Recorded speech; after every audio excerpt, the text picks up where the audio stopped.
ప్రభుదినంలో ఆరాధన చేరుతున్నటువంటి సహోదరి సహోదరులకు పిల్లలకు ప్రవేశం వందనాలు తెలియజేస్తున్నాను. దాదాపు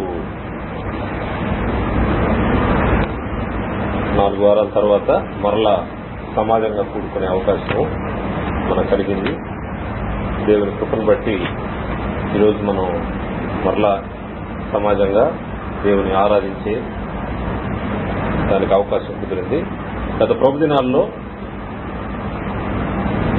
క్రైస్తవునికి ఉండవలసినటువంటి గుణ లక్షణాల గురించి ఆలోచన చేస్తా ఉన్నాం. క్రైస్తవునికి ఉండవలసినటువంటి గుణ లక్షణాలు దాదాపు 7 విషయాలని గతంలో మనం పరిశీలన చేశాం. వాటిని మరలా ఒకసారి మీకు తెలియజేస్తాను. మొట్టమొదటిది సమర్పణ జీవితము, రెండవది లోకమునకు వేరైన వారు క్రైస్తవులు, మూడవది క్రైస్తవులు వినయ విధేయతలు కలిగి ఉండాలి, నాలుగవది బాధ్యతలు ఎరిగి ప్రవర్తించాలి. క్రైస్తవుడు బాధ్యతలు ఎరిగి ప్రవర్తించాలి. మరి ముఖ్యంగా సంఘ పరిధిలో బాధ్యతలను జాగ్రత్తగా నిర్వహించాల్సిన అవసరం ఉంది. అదేవిధంగా 5వది నిష్కపటమైన ప్రేమ కలిగి ఉండాలి.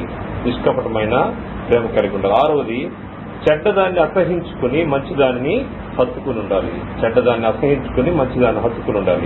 తర్వాత 7వది తమ సహోదరులను ప్రేమించాలి.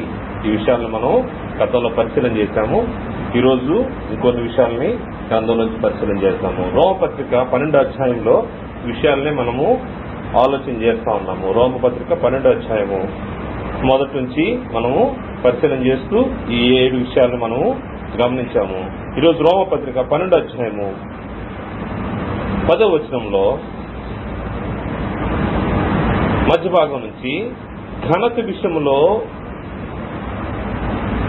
ఒకరినొకడు గొప్పగా ఎంచుకునుడి, సహోదర ప్రేమ విషయంలో ఒకరినొకడు అనురాగము గలవారై ఘనత విషయంలో ఒకరినొకడు గొప్పగా ఎంచుకునుడి.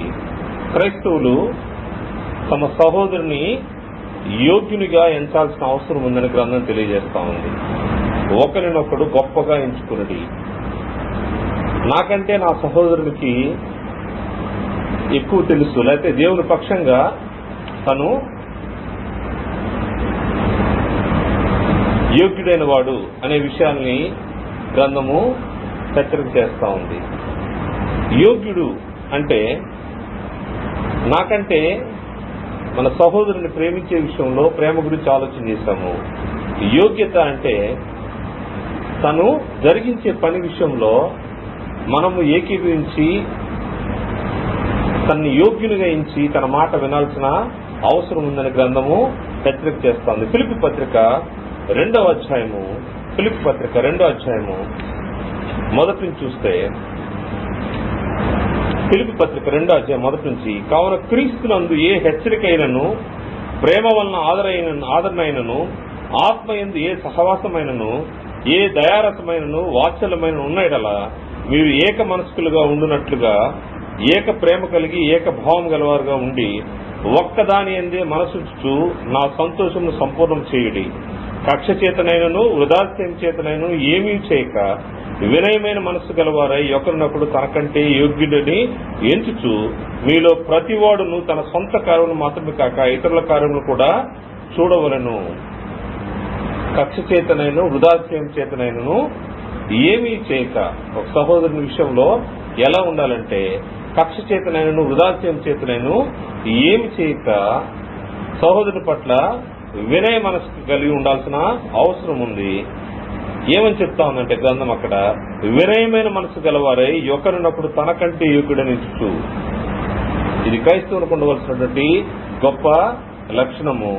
వినయ మనస్సు కలిగి నాకంటే నా సహోదరుడు యోగ్యుడని ఎంచాల్సిన అవసరం ఉంది.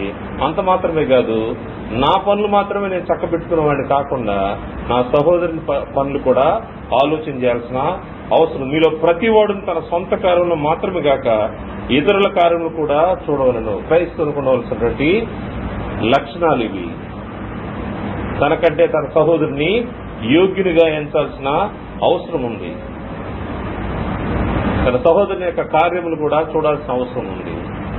అనేక సార్లు మనము మన పరిస్థితుల వరకే చూసుకునే దానికి సరిపోవట్లేదు అన్నట్టుగా ఆలోచన చేస్తూ ఉంటావు. కానీ నీ సహోదరుని పట్ల నువ్వు చూపించే ప్రేమ ఆయన యోగ్యునిగా ఇచ్చే విధానాన్ని బట్టి దేవుడు గమనిస్తూ ఉంటాడు. దేవుడు నీ పట్ల ఆయన ప్రేమను చూపిస్తూ ఉంటాడు.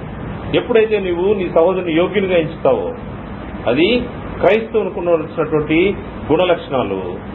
అంతేకాదు నీ హృదయంలో మత్సరం ఉండకూడదు.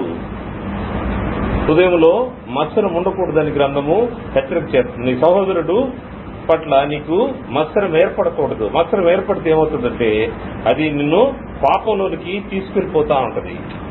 యాకోబు పత్రిక 5వ అధ్యాయము 3వ అధ్యాయము 14వ వచనంలో, యాకోబు పత్రిక 3వ అధ్యాయము 14వ వచనంలో, అయితే మీ హృదయంలో సహింపనలము కాని మత్సరమును వివాదము ఉంచుకున్న వారైతే అత్యప్రవద్దు, సత్యములకు విరోధముగా అబద్ధమాడవద్దు. మీ హృదయంలో సహింపనలవి కాని మత్సరము. నీ సహోదరుడు బాగుంటే చూడలేని పరిస్థితి, లేకపోతే మత్సరపడ్డామంటే అంటే తన గురించి నువ్వు ఇబ్బంది పడ్డా, అసూయపడ్డా, హృదయంలో సహింపనలవు కాని మత్సరము, ఇది క్రైస్తవునికి తగదు అని గ్రంథము హెచ్చరిక చేస్తా ఉంది. సహోదరుని యోగ్యునిగానే ఎంచాలి గాని మత్సర పడకూడదు. నీ హృదయంలో మత్సరం ఉండకూడదు. గ్రంథం చెప్తున్న మరొక మాట, క్రీస్తు యేసును బట్టి నువ్వేం చేయాలంటే క్రీస్తు యేసునందలి భయంతో ఒకరికొకరు లోబడి ఒకరికొకరు లోబడి ఉండాల్సిన అవసరం ఉంది. నువ్వు ప్రతి విషయంలో నీ సహోదరుని యోగ్యునిగా ఎంచి తనకు ప్రాధాన్యత ఇచ్చి తన్ను ముందుంచాల్సిన అవసరం ఉంది. నీకంటే అతను యోగ్యుడు, అతనికి లోబడి ఉండాల్సిన అవసరం ఉందని గ్రంథము హెచ్చరిక చేస్తా ఉంది. ఎఫెసీ పత్రిక 5వ అధ్యాయము 21వ వచనంలో, ఎఫెసీ పత్రిక 5వ అధ్యాయం 21వ వచనంలో, క్రీస్తు యేసును బట్టి నువ్వేం చేయాలంటే ఒకరికొకరు లోబడి ఉండాల్సిన అవసరం ఉంది. 5వ అధ్యాయము 21వ వచనం, క్రీస్తు నందలి భయముతో ఒకరినొకడు లోబడి ఉండుడి. క్రీస్తు యేసు యొక్క రక్తం ద్వారా కొనబడి మనము దేవుని ఇంటిలోకి చేర్చబడ్డాము. దేవుని ఇంట్లోకి చేర్చబడిన తర్వాత నీ సహోదరుని విషయంలో నీవు నీ సహోదరుని యోగ్యునిగా ఎంచి, దేన్ని బట్టి యోగ్యునిగా ఎంచాలంటే క్రీస్తు నందలి భయంతో ఒకరినొకడు లోబడి ఉండాల్సిన అవసరం ఉంది. క్రీస్తు ప్రభువారు ఎంత తగ్గించుకున్నారంటే వాస్తవంగా ఆయన బోధకుడు ఆయన శిష్యుల యొక్క పాదాలు కడిగాడు. పాదాలు కడిగి ఆయన చెప్తున్న మాట, దీన్ని నేను ఎందుకు చేశానంటే మీకు మాదిరించుకోవడానికి చేశాను. బోధకుడు శిష్యుల కాళ్ళు కడగడు, కానీ మాదిరి. ఏం మాదిరి అంటే మీరు ఒకరి పాదములు ఒకరు కడగాలి. క్రీస్తు ప్రభువారు మాదిరి చూపించాడు. ఈ సహోదరుని నువ్వు యోగ్యులుగా ఎంచడము ఎలాగనే విషయాన్ని క్రీస్తు ప్రభువారు మాదిరి చూపించిన విషయం మనకు తెలుసు. యోహాను సువార్త 13వ అధ్యాయంలో, యోహాను సువార్త 13వ అధ్యాయము 14వ వచనంలో చూస్తే క్రీస్తు ప్రభువారి యొక్క మాదిరి మనకు అక్కడ కనబడుతుంది. యోహాను సువార్త 13వ అధ్యాయము 14-15 వచనంలో, కాబట్టి ప్రభువును బోధకుడైన నేను మీ పాదములు కడిగిన ఎడల మీరును ఒకరి పాదములు ఒకరు కడుగవలసినదే. అంటే దీంట్లో ఎక్కువ తక్కువ ఉందా? లేదు. ఒకరి పాదములు ఒకరు కడగాలి. ఎప్పుడు ఆ పరిస్థితి ఏర్పడుతుందంటే నువ్వు ఎప్పుడైతే నీ సహోదరుని యోగ్యుడిగా ఆలోచన చేస్తావో అప్పుడు ఒకరి పాదములు ఒకరు కడిగేదానికి అవకాశం ఉంటుంది. అలా కాకుండా ఎప్పుడైతే నేను ఎక్కువ నువ్వు తక్కువ అనే ఆలోచన ఎప్పుడైతే ఉంటుందో అప్పుడు ఎదుటివారి పాదాలు కడిగేదానికి ఇబ్బందికరంగా ఉంటుంది. కానీ క్రీస్తు ప్రభువారు అయితే ఆయన బోధకుడై కూడా ఆయన ఏం చేశాడంటే తన శిష్యుల పాదాలు కడిగాడు. 15వ వచనం, నేను మీకు చేసిన ప్రకారం మీరును చేయవలనని మీకు మాదిరిగా ఇలాగూ చేస్తుని. మాదిరి క్రీస్తు ప్రభువారి యొక్క మాదిరి. సహోదరుని ప్రేమించే విషయంలో, సహోదరుని యోగ్యునిగా ఎంచే విషయంలో క్రీస్తు ప్రభువారు మనకు చూపినటువంటి మాదిరి ఒకరి పాదములు ఒకరు కడగడం, ఒకరికొకరు లోబడి ఉండాలి. క్రీస్తు నందలి భయం ఇది. క్రీస్తు ప్రభువారు నేర్పించిన మార్గం ఇది. క్రీస్తు ప్రభువారి యొక్క స్వరూపంలోకి మనం మలచపడాలి అనుకుంటే క్రీస్తు ప్రభువారు చేసిన దాన్ని మనం చేయాల్సిన అవసరం ఉంది. ఆయన బోధకుడై ఉండి శిష్యుల పాదాలు కడిగాడు. అందుకే గ్రంథంలో ఒక మాట తెలియజేసింది, మీ పైన నాయకులుగా ఉన్నవారు లెక్క ఒప్పజెప్పవలసిన వారి వలె మీ ఆత్మను కాయుచున్నారు కనుక వారి మాట విని వారికి లోబడి ఉండుడి అని గ్రంథం తెలియజేస్తారు. హెబ్రీ పత్రిక 13:17 మీ పైన నాయకులుగా ఉన్నవారు లెక్క ఒప్పజెప్పవలసిన వారి వలె మీ ఆత్మను కాయుచున్నారు. స్థానిక సంఘంలో సహోదరులు, బాధ్యత కలిగిన సహోదరులు నడిపించేటప్పుడు వారిని బట్టి మిగతా వాళ్ళు అనుసరిస్తూ వెళ్ళాలి. కారణం ఏంటంటే వారు లెక్కప్ప చెప్పవలసిన విధంగా వారు మందను కాస్తా ఉన్నారు. వారి మాట వినాల్సిన అవసరం ఉంది. వారి మాట విని వారికి లోబడి ఉండుడి. ఎప్పుడైతే ఈ లోబడే మనస్తత్వం ఉంటుందో నీ సహోదరుని ఎప్పుడైతే నువ్వు యోగ్యునిగా ఇస్తావో అప్పుడే నువ్వు లోబడేదానికి అవకాశం ఉంటుంది. అలా కాకుండా ఆయన చెప్తే నేను వినేది ఏంది అనే ఆలోచన ఎన్నటికీ రాకూడదు. క్రైస్తవుని యొక్క లక్షణం కాదు అది.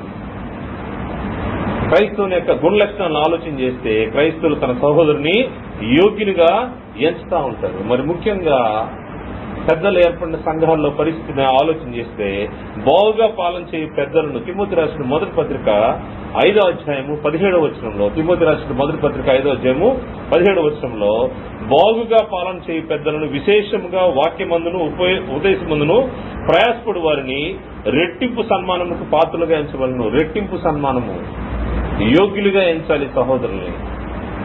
సహోదరుని యొక్క మాటను తీసివేయకూడదు. సహోదరుడు ఒక విషయాన్ని హెచ్చరించాడంటే దాని విషయంలో మన ఆలోచన కలిగి ఉండాలి. ఎప్పుడైతే నువ్వు నా సహోదరుడు యోగ్యుడు అని ఎప్పుడు ఆలోచన చేస్తావో, ఆలోచన చేసినప్పుడు తన మాట వినేదానికి, తనకు లోబడి ఉండేదానికి అవకాశం ఏర్పడుతుంది. క్రీస్తు ప్రభువారు దాన్నే చేసి చెప్పారు. క్రీస్తునందలి భయంతో ఒకరినొకడు లోబడి ఉండాల్సిన అవసరం ఉంది. ఇది క్రీస్తు ప్రభువారు చూపించినటువంటి మాదిరి. నీ సహోదరుని విషయంలో నీవు యోగ్యుడిగా నీ సహోదరుని చూడాల్సిన అవసరం ఉంది. అది వయసులో పెద్ద అవ్వచ్చు, చిన్న అవ్వచ్చు, అది వేరే విషయము. కాకపోతే నువ్వు ఏ విధంగా నీ సహోదరుని ట్రీట్ చేస్తున్నావు అనే దాని గురించి గ్రంథం అయితే స్పష్టంగా తెలియజేసింది. దేవుని పక్షంగా బ్రతికే వ్యక్తులు క్రైస్తవులుగా క్రీస్తు యేసు యొక్క రక్తంతో కొనబడితే ఇటువంటి గుణ లక్షణాలు కలిగి ఉండాల్సిన అవసరం ఉంది. 9వ విషయము ఆలోచన చేస్తే ఇది 8వ పాయింట్. 9వ పాయింట్, క్రైస్తవుడు ఆసక్తి విషయంలో మాంద్యుడు కాకుండా ఉండాలి. ఆసక్తి విషయంలో మాంద్యులు కాకూడదని గ్రంథము హెచ్చరిక చేస్తారు. రోమపత్రిక 12:11 రోమపత్రిక 12:11 ఆసక్తి విషయంలో మాంద్యులు కాక, ఆసక్తి దేవుని పని విషయంలో ఆసక్తి, దేవుని రాజ్య విస్తరణలో ఆసక్తి, సంఘంలో పని విషయంలో ఆసక్తి, దేవుని మాటలు వినడానికి ఆసక్తి, దేవుని వాక్యాన్ని ఇతరులకు పరిచయం చేయడానికి ఆసక్తి, అన్ని జనులనే అర్పణను దేవుని సముఖానికి తీసుకురావాలనే ఆసక్తి, దేవుని పని విషయంలో ఆసక్తి విషయంలో మాంద్యులు కాకూడదు. క్రైస్తవులు ఎప్పుడు కూడా యాక్టివ్ గా ఉండాలి. క్రైస్తవుడు అంటేనే యాక్టివ్ గా ఉండాలి. క్రీస్తు ప్రభువారిని జీవిత విధానాన్ని పరిశీలన చేస్తే ఆయన వేకునే తెల్లవారక ముందే కొండపైకి వెళ్లి ఏకాంతంగా ప్రార్థన చేసేవాడు. చివరికి రాత్రి సమయంలో కూడా తన శిష్యుల్ని దూరంగా ఉంచి ఆయన కూడా మరలా వెళ్లి ప్రార్థన చేసేవాడు. ఉదయం లేచినప్పటి నుంచి రాత్రి పడుకునే వరకు కూడా ఆయన పని తన తండ్రి పని మీదే ఉండేవాడు. దేవుని పని పట్ల ఆయనకున్నటువంటి ఆసక్తి, ఈ ఆసక్తి ఎంత దూరం వెళ్తా ఉంటుందంటే ఈ ఆసక్తి విషయంలో దేవుని పని జరిగించుకుంటూ అనేక మందికి డౌట్ రావచ్చు, ప్రభువారు ఒక్కరే కాబట్టి ఆయనకి ఎటువంటి రెస్పాన్సిబిలిటీస్ తక్కువనే మనం అనుకోవచ్చేమో. అంటే ఆయనకి వివాహం కాలేదు, మనకైతే వివాహం అయింది, పిల్లలు, కుటుంబం, ఇదంతా ఇబ్బందులు ఉన్నాయని. ఇంతకంటే మనలాంటి పరిస్థితుల్లోనే ఉన్నటువంటి భక్తులు ఎంతో మంది దేవుని పని విషయంలో ఆసక్తి కలిగినట్టు గ్రంథంలో మనకు కనబడతా ఉంటుంది. ఆసక్తి ఎంతంటే ఎప్పుడు కూడా క్రైస్తవుడు ఇతరులకు భారం కాకూడదు, భారం కాకుండా దేవుని పని జరిగించాలి. నీ ఆసక్తి నీ కుటుంబం కోసం, నీ సంపాదన కోసం ఆసక్తి పరిగిస్తా ఉంటాము. అదే విధానంలో దేవుని పని నిమిత్తం కూడా నువ్వు పరిగెత్తాల్సిన అవసరం ఉంది. నీ ఆసక్తి ఎలా ఉండాలంటే నువ్వు కుటుంబం కోసం ఎంత సమయాన్ని కేటాయిస్తావో అదేవిధంగా దేవుని పని నిమిత్తం కూడా కేటాయించాల్సిన అవసరం ఉంది. పౌలు గారు తెలియజేస్తూ చెప్తున్నమాట. తెస్సలోనికీయులకు రాసినటువంటి రెండో పత్రిక 3వ అధ్యాయము 6వ వచనం చూస్తే 3వ అధ్యాయం 6వ వచనం నుండి, సహోదరులారా, మా వలన పొందిన బోధన ప్రకారం కాక అక్రమంగా నడుచుకుని ప్రతి సహోదరుని ఎదురు నుండి తొలగిపోవాలని మన ప్రభువైన యేసుక్రీస్తు పేరిట మీకు ఆజ్ఞాపించున్నాను. ఏలైనగా మమ్మల్ని పోలి నడుచుకున్న వలనో మీకే తెలియను. మేము మీ మధ్య అక్రమంగా నడుచుకోలేదు. మీరు ఎంత ధైర్యంగా చెప్తున్నారు. మీ మధ్య మేము అక్రమంగా నడుచుకోలేదు, ఎవని యొద్దను ఉచితంగా ఆహారం పుచ్చుకోలేదు, మేము మీలో ఎవరికి భారముగా ఉండకూడదని ప్రయాసంతోనూ కష్టంతోనూ రాత్రింబగలు పని చేయుచు జీవనం చేస్తుంది. మనలాగే వాళ్ళు కష్టపడ్డారు. జీవనోపాధి విషయంలో ఎవరికి భారంగా ఉండకూడదని వాళ్ళు జీవనం చేసి కష్టపడి సంపాదించి ఇంట్లో నిద్రపోలేదు. మనమైతే ఏమనుకుంటాము, ఉదయం నుంచి సాయంత్రం కష్టపడతాము, కుటుంబం కోసం వచ్చి రెస్ట్ తీసుకుంటాము. కానీ వాళ్ళైతే ఆ పని చేయలేదు. ప్రయాసముతోనూ కష్టముతోనూ రాత్రింబగలు పని చేయుచు జీవనం చేసి దేవుని పనిని కూడా అంతే తీవ్రంగా వాళ్ళు చేసినట్టుగా గ్రంథంలో కనబడుతుంది. ఆసక్తి విషయంలో ఎక్కడ కూడా మాంజులు కాలేదు. పౌలు గారి జీవితాన్ని మనము ఆలోచన చేస్తే పౌలు గారు ఎంత ప్రయాసపడ్డారో, ఆయన ఆసక్తిని ఆలోచన చేస్తే ఆయన యూద మతంలో ఉన్నప్పుడు కూడా ఆయన ఆసక్తి దేవుని పట్ల ఎంతో గొప్పగా ఉండింది. యూద మతంలో వేరుగా వచ్చిన కొత్త మతం ఇదని క్రైస్తవాన్ని ఆయన అంతం చేయాలని ఆయన కంకణం కట్టుకుని వెళ్తున్న పరిస్థితిలో ఎంత ఆసక్తి కనపరిచాడు యూద మతంలో. మరలా తను యూటర్న్ తీసుకున్న తర్వాత, క్రీస్తు యేసును ఎరిగిన తర్వాత అంతే ఆసక్తితో ఆయన పరిగిస్తా ఉన్నాడు. ఎంత కష్టపడ్డాడంటే ఆయన చేర్చుకున్నటువంటి అకుల ప్రిస్కిల్లా వారు కూడా డేరాలు కుట్టే వాళ్ళ వృత్తిని కాబట్టి ఇతను డేరాలు కుడుతూ వారితో కలిసి పనిచేసి దేవుని పని కూడా చేశాడు. మనకు రెస్టింగ్ అవర్స్ ఎలా ఉంటాయంటే పని చేసుకుని వచ్చి రెస్ట్ తీసుకుంటా ఉంటాం. వాళ్ళు అట్ట కాదు, వాళ్ళు డేరాలు కుట్టుకుంటూ అయిపోయిన తర్వాత వెంటనే, అంటే దీని విషయంలో ఎవరిపైనా భారంగా ఉండకూడదని ఆలోచన కలిగిన వారై వాళ్ళు కష్టపడి మరలా దేవుని పని విషయంలో మాత్రం ఎక్కడ వాళ్ళు వెనకంజ వేయలేదు. ఆసక్తి విషయంలో మాంజులు కాలేదనే విషయాన్ని మనకు గ్రంథంలో కనబడుతుంది. అపోస్తలుల కార్యగ్రంథము 18వ అధ్యాయము 3వ వచనంలో, అపోస్తలుల కార్యగ్రంథము 18వ అధ్యాయము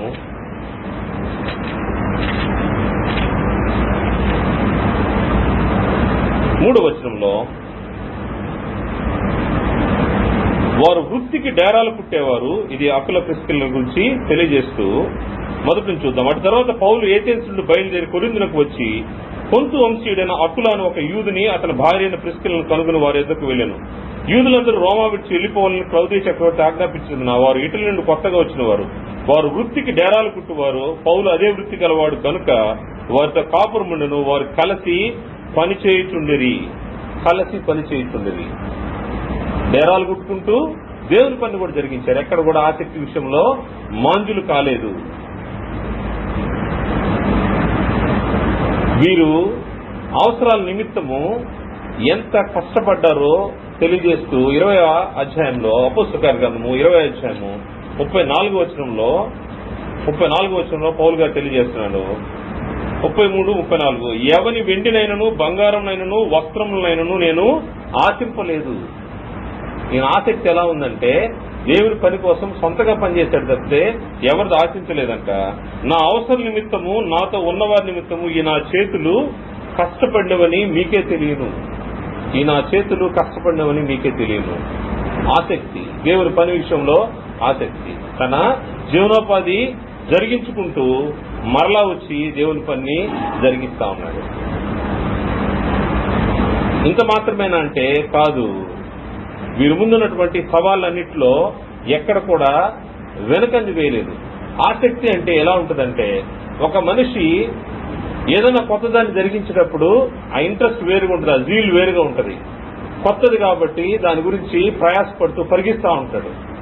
దాంట్లో ఏదైనా ఒక స్ట్రగుల్ వచ్చింది, లేకపోతే ఏదన్నా ఒక అవాంతరం వచ్చింది, వెంటనే నీరసపడిపోతాడు, లేకపోతే ఇంకెవరన్నా డిసప్పాయింట్ చేశారు, లేకపోతే ఇంకెవరెవరన్నా నెగిటివ్ గా మాట్లాడారు, వెంటనే డిసప్పాయింట్ అయిపోయి సర్లే దాని అంత స్పీడ్ ఉండదు. తను మొదలు పెట్టిన పని విషయంలో ఉన్నంత స్పీడ్ ఎవరన్నా అడ్డం కొట్టారంటే దాంట్లో స్పీడ్ ఉండదు. కానీ వీరి జీవిత విధానాన్ని పరిశీలన చేస్తే పౌలు గారు ఎన్ని ఆటంకాలు వచ్చినా, ఎంత ఇబ్బంది వచ్చినా, ఎంతమంది నిందించినా, ఎన్ని ఇబ్బందులు వచ్చినా గానీ ఆసక్తిలో మాత్రం ఎక్కడ కూడా ఆయన వెనుకంజ వేయలేదు. ఆసక్తి విషయంలో మాంజులు కాకుండా ఉండాలని క్రైస్తవుని యొక్క గుణ లక్షణాల గురించి గ్రంథం చెప్పేటప్పుడు పౌలు గారి జీవితాన్ని చూస్తే ఆయన దీవిస్తున్నాం గాని మేము ఏ రోజు కూడా చెప్పించలేదు, హింసింపబడి ఓర్చుకుంటున్నామని ఆయన తెలియజేస్తున్నాడు. కొరింథీయులకు రాసినటువంటి మొదటి పత్రిక 4వ అధ్యాయము 12వ వచనంలో, కొరింథీయులకు రాసినటువంటి మొదటి పత్రిక 4వ అధ్యాయము 12వ వచనంలో, స్వహస్తములతో పనిచేసి కష్టపడుచున్నాము, నిందింపబడి దీవించుచున్నాము, హింసింపబడి ఓర్చుకుంటున్నాము. హింసింపబడి కూడా ఓర్చుకోవడం, ఎక్కడ ఎంత ఇబ్బంది వచ్చినా ఆసక్తి విషయంలో వెనకంజ వేయకున్నటువంటి స్వభావం, అది క్రైస్తవునికి ఉండవలసినటువంటి గుణలక్షణము. ఒక క్రైస్తవుడు ఎన్ని ఇబ్బందులు వచ్చినా, ఎంత సమస్య వచ్చినా, ఎంత స్ట్రగుల్ వచ్చినా ఆసక్తి దేవుని పట్ల, దేవుని పని పట్ల ఆసక్తిని కోల్పోకూడదు, మాంజులు కాకుండా ఉండాలి. దానివల్ల వచ్చే ప్రతిఫలం మనకు తెలుసు. మనం పడే ప్రయాసకు ప్రతిఫలం ఒకటి ఉంది. దాని గురించి గ్రంథం చెప్తున్న మాట కొరింథీయులకు రాసిన మొదటి పత్రిక 15వ అధ్యాయము చివరి వచనంలో 58వ వచనంలో, కాగా నా ప్రియ సహోదరులారా, మీ ప్రయాసపు ప్రభునందు వ్యర్థము కాదని ఎరిగి స్థిరులను కదలని వారును ప్రభు కార్యాభివృద్ధి యందు ఎప్పటికీ ఆసక్తులై ఉండుడి. ఈ ఆసక్తి వల్ల నీకు వచ్చే మేలేంటో తెలుసా? మీ ప్రభునందు మీ ప్రయాసము వ్యర్థము కాదు. భయపడాల్సిన అవసరం లేదు. క్రైస్తవుడు ఆసక్తి విషయంలో మాంజులు కాకుండా ఉండాల్సిన అవసరం ఉంది. ప్రభునందు మన ప్రయాసము వ్యర్థము కాదని గ్రంథము హెచ్చరిక చేస్తా ఉంది. అందువల్ల పౌలు గారే కాదు, అనేక మంది భక్తుల యొక్క జీవితాలను చూస్తే వారు దేవుని పని విషయంలో ఎంత ఆసక్తి కలిగి ఉన్నారో, ఆది సంఘంలో అపోస్తులు గాని, ఆది సంఘంలో ఉన్నటువంటి క్రైస్తవ సమాజము ఎంత ఆసక్తితో పనిచేసిందో, ఈ రోజు కూడా క్రైస్తవులుగా మనం కూడా అటువంటి పరిస్థితుల్లోనే పనిచేయాల్సిన అవసరం ఉంది. ఆసక్తి విషయంలో మాంజులు కాకూడదని గ్రంథము హెచ్చరిక చేస్తుంది. అదే విషయాన్ని ఆలోచన చేస్తే క్రైస్తవుడు ఆత్మయందు తీవ్రత కలిగిన వాడై ఉండాల్సిన అవసరం ఉంది. క్రైస్తవుడు ఆత్మయందు తీవ్రత కలిగి ఉండాల్సిన అవసరం ఉంది. రోమపత్రిక 12వ అధ్యాయము 11వ వచనంలో 2వ భాగము, మొదటి భాగం, ఆసక్తి విషయంలో మాంజులు కాక ఆత్మయందు తీవ్రత గలవారై ప్రభువుని సేవించుడి. ఆత్మయందు తీవ్రత గలవారై, ఆత్మ విషయంలో తీవ్రత. ఈ ఆత్మ విషయంలో తీవ్రత అంటే దేవుని పని విషయంలో నువ్వు ఆత్మ సంబంధంగా ఎంత తీవ్రత కలిగి ఉన్నావు, నీ ఇంటెన్సిటీ ఎలా ఉంది, దేవుని పని విషయంలో ఆత్మ యొక్క తీవ్రత ఎలా ఉంది. గ్రంథం చెప్తున్న మాట, ఆత్మ యందు తీవ్రత గలవారి ప్రభుని సేవించుడి. ఒక సంఘం గురించి పరిశుద్ధాత్మ చెప్తున్నటువంటి మాట, నీవు చల్లగానైనను వెచ్చగానైనను లేవు, నులివెచ్చగా ఉన్నావు. దేవుని వాక్యాన్ని విన్నావు, దేవుని ఇంట్లో చేర్చబడ్డావు, ఒక గొప్ప కమిట్మెంట్ తీసుకొని దేవుని ఇంట్లోకి వచ్చావు. వచ్చిన తర్వాత నువ్వు ఉండవలసిన విధానము, నువ్వు చల్లగానైనా ఉండు, వెచ్చగానైనా ఉండు, కానీ నులివెచ్చని స్థితి క్రైస్తవుడికి ఉండకూడదని గ్రంథం హెచ్చరిక చేస్తుంది. ప్రకటన గ్రంథము 3వ అధ్యాయము 14వ వచనం చూస్తే, ప్రకటన గ్రంథము 3వ అధ్యాయము 14వ వచనం నుండి లవోదిక సంఘం గురించి మాట్లాడుతున్నటువంటి మాట ఇది. 14 లవోదికలో ఉన్న సంఘపు దూతకి ఇలాగ వ్రాయము, ఆమేనను వాడును నమ్మకమైన సత్యసాక్షి దేవుని సృష్టికి ఆదియునైన వాడు చెప్పు సంగతులేవనగా, నీ క్రియలు నేను ఎరుగుదును, నీవు చల్లగానైనను వెచ్చగానైనా లేవు, నీవు చల్లగానైనను వెచ్చగానైనా ఉండిన మేలు, నువ్వు వెచ్చగానైనను చల్లగానైనను ఉండక నులివెచ్చనగా ఉన్నావు గనుక నేను నిన్ను నా నోట నుండి ఉమ్మివేయను ఉద్దేశిస్తున్నాను. ఆత్మ యందు తీవ్రత లేకపోతే దేవుడు ఈ సంఘానికి చెప్పిన మాటే మనకు చెప్తా ఉంటాడు. నువ్వు ఏ స్థితిలో ఉన్నావో, ఎటువంటి పరిస్థితిలో ఉన్నావు, నువ్వు చల్లగా ఉన్నావా వెచ్చగా ఉన్నావా, నువ్వు చల్లగా అన్నా ఉండు వెచ్చగా అన్నా ఉండు, దేవుని ఇంట్లోకి చేర్చబడ్డావు, నీ స్థితి నులివెచ్చని స్థితిలో ఉండకూడదు. కొంచెం లోకం కొంచెం దేవుడు, కొంచెం లోకం కొంచెం దేవుడు, అది నులివెచ్చని స్థితి. ఆ స్థితి పనికిరాదని గ్రంథం హెచ్చరిక చేస్తా ఉంది. నువ్వు చల్లగానైనా ఉండు వెచ్చగానైనా ఉండు, నులివెచ్చని స్థితి నీకొద్దు. నులివెచ్చని స్థితి నువ్వు ఉన్నావంటే నీవు ఉమ్మివేయబడతావు. అందువల్ల ఆత్మ విషయంలో నీ తీవ్రత ఎలా ఉంది, నువ్వు ఏ స్థాయిలో ఉన్నావు, దేవుడు ఎందుకు నిన్ను ఇక్కడ తీసుకొచ్చి కూర్చోబెట్టాడో దానికి తగిన విధంగా నువ్వు పని జరిగిస్తున్నావా లేదా. ఆత్మ యందు తీవ్రత కలిగిన మనుషులు గ్రంథంలో మనకు అనేక మంది కనబడతారు. క్రీస్తు ప్రభువారి గురించి ఆలోచన చేద్దాం. ఇందాక అనుకున్నట్టుగా క్రీస్తు ప్రభువారు తన తండ్రి పని నిమిత్తము ఆయన ఆకలి దప్పులు, ఆయనకు ఆహారం ఏం పట్టదు, ఎంత తీవ్రత కలిగి తన కార్యాలను జరిగించాడో. గట్టిగా ఆయన దేవుని పని సంపూర్ణంగా మొదలుపెట్టింది ఆయన బాప్తిసం అయిన తర్వాత చివర శిలువ మరణం పొందే వరకు కొద్ది సంవత్సరాలే, కానీ ఇంపాక్ట్ మాత్రము ఎంతుందో. 2000 సంవత్సరాలు దాటినా గానీ ఇప్పటికీ ఉంది, ఇంకా ఉంటది. క్రీస్తు ప్రభువారి యొక్క తీవ్రత అటువంటిది. అంటే ఎంత ఇంటెన్సిటీతో ఆయన వర్క్ చేశాడు, ఆత్మ తీవ్రత ఎంత ఎక్కువగా ఉందో ఆలోచన చేయొచ్చు. ఆయనతో పాటు ఆయనతో తిరిగినటువంటి అపోస్తులు, ఆయనతో కలిసి ఆయన చూసినటువంటి అపోస్తులు, ఆయన ద్వారా దేవుని ఆత్మను పొందుకున్నటువంటి అపోస్తులు కూడా ఎంతో గొప్పగా పనిచేశారు. అపోస్తులు వెళ్తుంటేనే, అపోస్తులు ప్రార్థన చేస్తుంటే, అపోస్తులు మాట్లాడుతుంటేనే, వారి నడికట్లు లేకపోతే వారి నీడ పడితే కూడా అద్భుతాలు జరుగుతా ఉన్నాయి.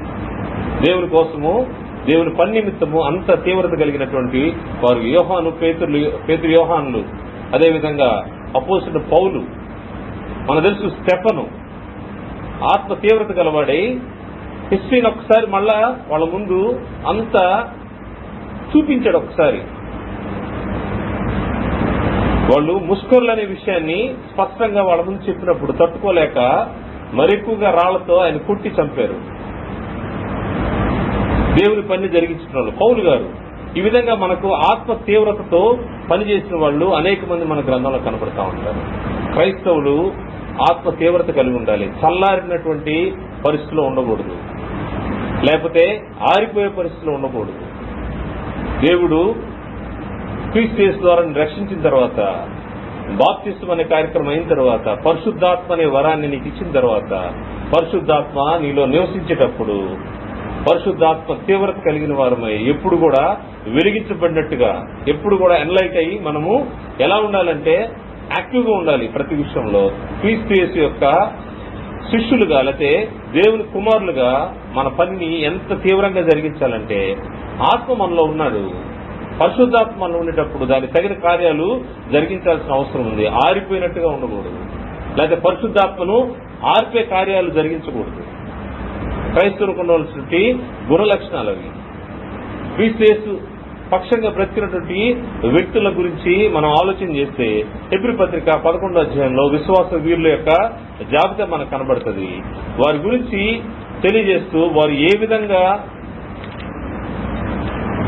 ఉన్నారో, వారి యొక్క జీవన విధానం ఎలా ఉండిందో, వారు ప్రాణాలు సైతము లెక్క చేయకుండా దేవుని పని జరిగించారో మనము చూడొచ్చు. 11వ అధ్యాయము 33వ వచనం చూస్తే, వారు విశ్వాసము ద్వారా రాజ్యములను జయించిరి, నీతి కార్యములు జరిగించిరి, వాగ్దానములు పొందిరి, సింహముల నోళ్లను మూసిరి, అగ్ని బలమును చల్లార్చిరి, ఖడ్గదారును తప్పించుకుని, బలహీనులుగా ఉండి బలపరచబడిరి, యుద్ధములో పరాక్రమశాలులైరి, అన్యుల సేనలను పారదోలిరి, స్త్రీలు మృతులైన తమ వారిని పునరుద్ధానం వలన మరల పొందిరి, కొందరైతే మరి శ్రేష్టమైన పునరుద్ధానం పొందగోరి విడుదల పొందనొల్లక యాతన పెట్టబడుతుంది, మరికొందరు తిరస్కారములను కొరడా దెబ్బలను మరి బంధకమును ఖైదును అనుభవించిరి, రాళ్లతో కొట్టబడి, రంపంతో కోయబడిరి, శోధింపబడి, ఖడ్గముతో చంపబడి, గొర్రె చర్మములను మేక చర్మములను వేసుకుని దరిద్రులయుండి శ్రమపడి హింస పొందుచు అడవుల్లోనూ కొండల మీదను గుహల్లోనూ సొరంగంలో తిరుగులాడుచు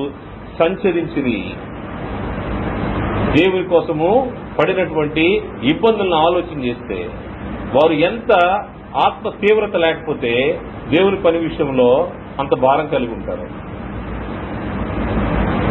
ఈ దేహాన్ని ఇబ్బంది పెట్టే ఏ సమస్య కూడా నాకు సమస్య కాదు దేవుని పని విషయంలో అన్నంతగా వారు తమ దేహాల్ని దేవుని కోసము సజీవ యాగంగా సమర్పించినటువంటి దేవుని బిడ్డలు. వారి గురించి ఆలోచన చేసినప్పుడు ఆత్మ ఎంత తీవ్రత ఎంత ముఖ్యమో మనకు అవసరమో తెలుస్తా ఉంది. క్రైస్తవుడు ఆత్మ యందు తీవ్రత కలిగి ఉండాల్సిన అవసరం ఉంది. ఈ రోమపత్రిక 12వ అధ్యాయంలోనే ఇంకొన్ని విషయాలు మనకు కనబడతా ఉన్నాయి. ఈ 10 పాయింట్స్ అయిపోయినాయి. చివరిగా కొన్ని విషయాల్ని మాట్లాడుకొని ముగిద్దాము. ఈ రోమపత్రిక 12వ అధ్యాయము 12వ వచనం నుండి 21వ వచనం వరకు క్రైస్తవులలో ఉండాల్సినటువంటి లక్షణాలు ఇంకొన్ని ఇక్కడ చర్చించబడ్డాయి. వాటిలో నిరీక్షణ గలవారై ఉండాల్సిన అవసరం ఉందని హెచ్చరిక చేయబడింది. శ్రమయందు ఓర్పు ఉండాలి, ప్రార్థన యందు పట్టుదల కలిగి ఉండాలి, ఆతిథ్యం ఇచ్చేవారుగా ఉండాలి, దీవించుడు గాని శపించవద్దు, ఒకరితోనొకడు మనసు కలిగి ఉండాల్సిన అవసరం ఉంది. తర్వాత హెచ్చు వాటి యందు మనసుంచక తగ్గు వాటి యందు ఆసక్తి కలిగి ఉండాల్సిన అవసరం ఉంది. అదేవిధంగా కీడుకు ప్రతి కీడు చేయవద్దు. క్రైస్తవుడికి దేవుడు ఈ లక్షణాలు ఉండాలని ఆయన కోరుకున్నాడు. అదేవిధంగా సమస్త మనుషులతో సమాధానం కలిగి ఉండాలి, పగ తీర్చకూడదు. అదేవిధంగా కీడు వలన జయింపబడక మేలు చేత కీడును జయించాలి. ఈ విషయాలు మనకు 12వ వచనం నుండి 21వ వచనం వరకు ఉన్నాయి. క్రైస్తవులకు ఉండాల్సినటువంటి గుణలక్షణాల గురించి గత కొద్ది వారాలుగా మనము ఆలోచన చేస్తా ఉన్నాము. ఈరోజు ముఖ్యంగా 3 విషయాలని మనము గమనించాము. క్రైస్తవులు తన సహోదరుని యోగ్యునిగా ఎంచాలి. తర్వాత రెండవది, క్రైస్తవుడు ఆసక్తి విషయంలో మాంజులు కాకుండా ఉండాలి. మూడవ విషయము, క్రైస్తవుడు ఆత్మ యందు తీవ్రత కలిగి ఉండాలని గ్రంథంలో ద్వారా మనము పరిశీలన చేశాము. ఈ విషయాలు ఎందుకు అనేక సార్లు కొన్ని విషయాలు మరలా చెప్పబడతా ఉంటాయి. కారణం ఏంటంటే దేవుడు మనల్ని ప్రేమించి తన మాటలను మరలా పదే వినిపింపజేస్తా ఉంటాయి. ఎందుకంటే మనలో మార్పు రావాలని. వింటున్న మీరు, చెప్తున్న నేను, మనందరికీ సంబంధించినటువంటి విషయాలే గ్రంథంలోని విషయాలు. మనందరూ క్రైస్తవులుగా క్రీస్తు యేసు స్వారూప్యంలోకి మలచబడాలంటే ఈ గుణ లక్షణాలు కలిగి ఉండాల్సిన అవసరం ఉంది. నిరీక్షణ కలిగిన వారమై శ్రమ వచ్చినప్పుడు ఓర్చుకుంటూ, ప్రార్థనలో పట్టుదల కలిగి, ఆతిథ్యం ఇచ్చే విషయంలో మనము మాంజులు కాకూడదు, ఆసక్తి విషయంలో మాంజులు కాకూడదు, దీవించాలి గాని శపించకూడదు. ఇటువంటి విషయాలు కీడు వలన జయింపబడక మేలు చేత జయించాల్సిన అవసరం ఉందని గ్రంథము హెచ్చరిక చేస్తా ఉంది. క్రైస్తవుడికి ఉండవలసినటువంటి గుణ లక్షణాలు రోమపత్రిక 12వ అధ్యాయం నుంచి మనం అనేక విషయాలు పరిశీలన చేశాము. మనము ఇటువంటి గుణ లక్షణాలు కలిగి ఏవైతే ఉండాలని దేవుడు కోరుకున్నాడో వాటిని ఉంటూ, ఏదైతే వద్దన్నారో వాటికి దూరంగా ఉంటూ, ఎప్పుడైతే మన భూమిపైన యాత్ర కొనసాగిస్తామో ఒకరోజు ఈ గుణ లక్షణాలు కలిగి మనం ఈ లోకాన్ని విడిచినప్పుడు దేవునితోనో ఆయన కుమారునితోనో సదాకాలము యుగాలు ఉండే ఆ స్థలంలో మనం ఉండిపోతాము. దాని గురించి మనము ప్రయాసపడతా ఉన్నాము. వీటిలో ఇంకేమన్నా మనం మార్చుకోవాల్సి ఉంటే మార్చుకొని దేవుని పక్షంగా బ్రతకాలని ప్రభుపేట మనం చేస్తూ ముగిస్తున్నాను. అందరికీ వందనాలు.